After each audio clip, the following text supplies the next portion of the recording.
Ma'am साहब आपका parcel.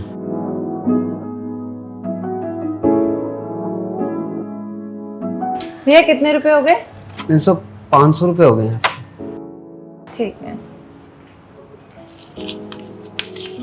लीजिए भैया 500 रुपये। थैंक यू मैम साहब। अरे भैया आराम से। अब भैया एक काम कीजिए, आप अंदर आ जाइए। नहीं मैम साहब मैं ठीक हूँ। आप बस एक काम कीजिए ना, आप मुझे एक गिलास ठंडा पानी पिला दीजिए।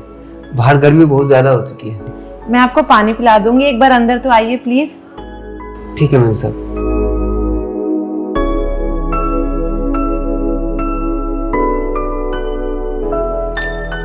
भैया आप बैठो, मैं पानी लेकर आती हूँ। ठीक है मैम साहब।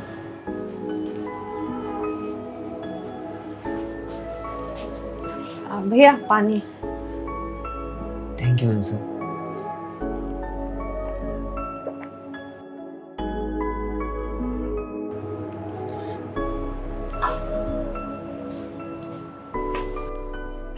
भैया आप ठीक तो है ना? हाँ मैम साहब मैं ठीक हूँ। आपको क्या हुआ था?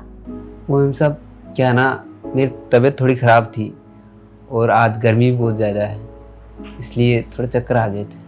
तो भैया आपने कुछ खाना खाया कि नहीं? नहीं मैम साहब खाया तो कुछ भी नहीं है। भैया एक तो बाहर इतनी गर्मी है, ऊपर से आप खाली पेट काम कर रहे हो और आपकी तबीयत भी ठीक नहीं है।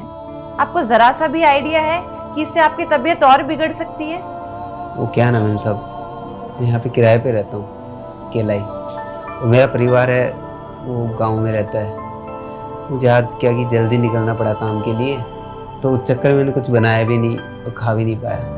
अरे भैया तो कम से कम बाहर खा लेते, बाहर कितनी सारी चीजें मिलती है खाने की। अरे मैम साहब इतने पैसे कमाता हूँ और उनसे भी बाहर से खाने लगा और मेरे पास कितना पैसा बचेगा और घर क्या भेजूँगा। भैया एक बात पूछूं, क्या आपके घर में कोई और नहीं है कमाने वाला? नहीं मैम साहब मेरे घर में कोई नहीं है कमाने वाला, मैं अकेला ही हूँ। मेरे पिताजी थे, उनका 1 साल पहले एक्सीडेंट हो गया था और उनकी डेथ हो गई। अब मैं ही हूँ कमाने वाला। अब मेरे घर में बस मेरी माँ है और 2 छोटी बहनें हैं। उनकी पढ़ाई की और घर खर्चे की सारी जिम्मेदारी मेरे ऊपर ही है। मैडम क्या ना, हालात इंसान को कुछ भी कराने के लिए मजबूर कर देते हैं। अब भैया वैसे आप एक दिन में कितना कमा लेते हो?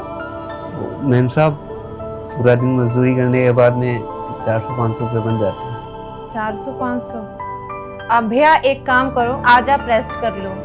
अरे नहीं मैम साहब छुट्टी नहीं कर सकता, आपको बताया ना मैंने कि सारी जिम्मेदारी मेरे ऊपर ही है।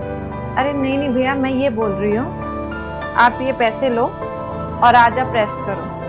इसमें आपके पूरे दिन की कमाई के रुपए भी हैं, प्लस मैंने इसमें दवाई के पैसे भी मिला दिए। नहीं मैम साहब ये मैं नहीं ले सकता। देखो भैया, एक तो आपकी तबीयत ठीक नहीं है और आप इस हालत में अगर काम पर जाएंगे, अगर आपको कुछ हो गया तो आपने ये सोचा है कि आपके परिवार का ध्यान कौन रखेगा, उनका घर का खर्चा कैसे चलेगा, क्योंकि आप अकेले ही कमाने वाले हो। भैया मुझे पता है आप बहुत खुददार हैं, आप एक बार खुददारी को साइड रखकर अपने परिवार के बारे में सोचिए। कल को आपको कुछ हो गया तो उसकी सजा आपके परिवार को मिलेगी, और कुछ नहीं तो आप ये समझ लीजिए कि आपकी बहन आपको रुपए दे रही है। पर कुछ नहीं, ठीक है? अब आपको रुपए लेने पड़ेंगे। ठीक है मैम साहब थैंक यू। मैंने सुना था कि बड़े लोग होते हैं वो बहुत ही अकड़ू स्वभाव के होते हैं। अरे भैया ऐसा नहीं है, हर इंसान का स्वभाव अलग अलग होता है। ठीक है मैम साहब मैं चलता हूँ। ठीक है भैया। हाँ भैया दवाई जरूर ले लेना। ठीक है मैम साहब।